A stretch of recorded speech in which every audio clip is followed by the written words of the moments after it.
सुप्रभात आप सबको।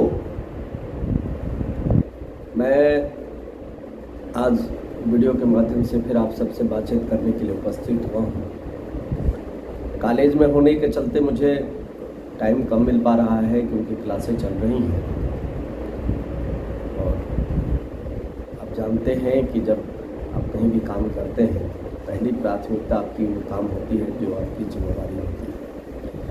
दोस्तों, बहुत सारे फ़ोन कॉल्स आ रहे हैं। किसी को जो अपना डॉक्यूमेंट्स बनवाना है, आवासीय है, आय प्रमाण पत्र है, कास्ट सर्टिफिकेट है, तो अभी भी बहुत सारा कन्फ्यूजन है कि सर क्या नया बनवा लिया जाए। जी, नया बनवा लिया जाए, इसलिए कि अभी तक बिहार में जो बनाने का प्रोसेस था उसमें आपका जो वार्ड नंबर है, आप जिस गांव में, शहर में, जिस नगर में, जहां भी रहते थे, उस वार्ड नंबर का उसमें कहीं जिक्र नहीं होता था, उल्लेख नहीं होता था। तो पहली बात यह है कि अब सरकार ने ये अनिवार्य कर दिया है। शिक्षा विभाग के आग्रह पे सामान्य प्रशासन विभाग ने उसके लिए लेटर भी जारी कर दिया है और बहुत सारे जगह नए जो प्रमाण पत्र बन रहे हैं वो वार्ड नंबर डाल के ही बन रहे हैं। तो आप अप्लाई कर दीजिए, देन आपका बन जाए।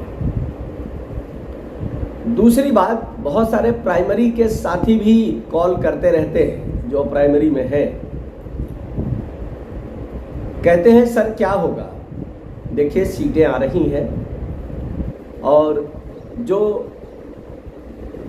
भारत सरकार का अधिनियम है अनुपात की, जो बच्चे हैं उसके किस अनुपात में टीचर हो, तो आप जानते हैं प्राइमरी में 30 का वो रखा गया है और इस बार उसी के अनुपात में विभाग ने सीटों की गणना करके उसकी सूची मांगी है।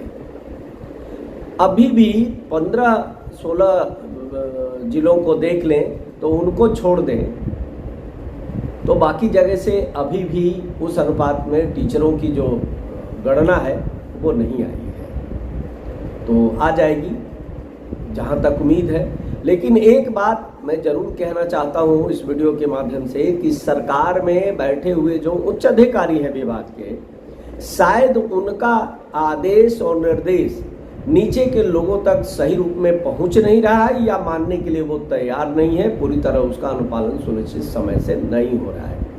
तो उच्च अधिकारियों को जरूर इस पे ध्यान देना चाहिए और उनको नीचे आदेश निर्देश सही रूप में पहुंच रहा है कि नहीं और उसका अनुपालन सही रूप में हो रहा है कि नहीं, ये भी देखने की आवश्यकता है। लेकिन 2-3 सवाल मैं आप सबसे करना चाहता हूं। आप लोगों ने कहा कि यह फेज बहुत जल्दी आ जाएगा, लेकिन मैं एक सवाल ये पूछ रहा हूं कि आप सब इतने पढ़े लिखे होने के बाद कुछ जो टेक्निकल पॉइंट है उसको क्यों भूल जाते हैं। बातचीत करते वक्त, कमेंट करते वक्त आप भूल जाते हैं। आप ये देखिए कि बहुत सारी पंचायतें जो नगर पंचायत में तब्दील हो चुकी हैं, बहुत सारी ऐसी नगर पंचायतें जो अन्य किसी संगठन में उनको तब्दील कर दिया गया है, नगर पालिका में, नगर निगम में, ये जो चेंजिंग एक हुई है और वहाँ जो उसका रिस्पॉन्सिबल बॉडी है वो अभी काम नहीं कर रही है।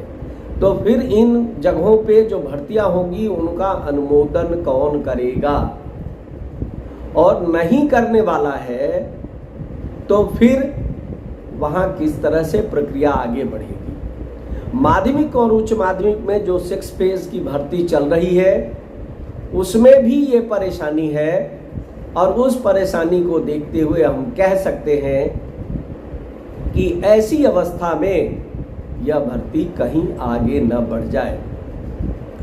जो डर है, मैं ये कह नहीं रहा हूं कि बढ़ जाएगी और नहीं बढ़ेगी, तो मेरा ये जरूर विश्वास है, दावा है कि सरकार फॉर्म तो दे सकती है, विज्ञापन तो दे सकती है, लेकिन इतना डिले करेगी, इतना स्लो होगा।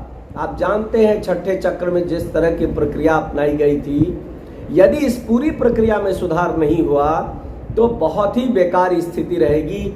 हम 1-1.5-2 महीने तक फॉर्म डालते रहेंगे, फिर उसके बाद कुछ लोग छूट जाएंगे, देन कुछ नियोजन इकाइयों में वहाँ रिस्पॉन्सिबल बॉडी नहीं है तो किसको लगाया जाए, कैसे ये किया जाए, फिर मेधा सूची, मतलब ये क्या हो रहा है। और ऑनलाइन और सेंट्रलाइज यदि हो जाता है जो सरकार कह रही है तो हम एक जगह फॉर्म भर के और निश्चिंत हो जाएंगे। लेकिन फिर सेंट्रलाइज मेधा सूची बना के रुके वहाँ भेजेंगे नियोजन इकाई की अंदर, और वहाँ जो प्रक्रिया अपनाई जाएगी तो ये बहुत जल्द हो सकता है। लेकिन फिर सवाल वही उठेगा, तब उस नियुक्ति का अनुमोदन वहाँ कौन करेगा। तो मुझे लगता है कि कुछ डिले जरूर होगा, और ये खींच के मुझे लगता है कि सरकार की मंशा है कि जो नगर पालिका, नगर निगम और नगर पंचायत का चुनाव है उसके आगे तक ले जाएं। और 6 फेज में आपने देखा था पंचायत चुनाव का बहाना रख के और सरकार इसको डिले कर दी थी। वैसे मुझे इसमें भी संभावना है, शक है, और मुझे ये डर है कि कहीं ऐसा सरकार की मंशा न हो कि वो इन नगर पंचायत और नगर निगमों के चुनाव के बहाने इस चुनाव को आगे खींचे।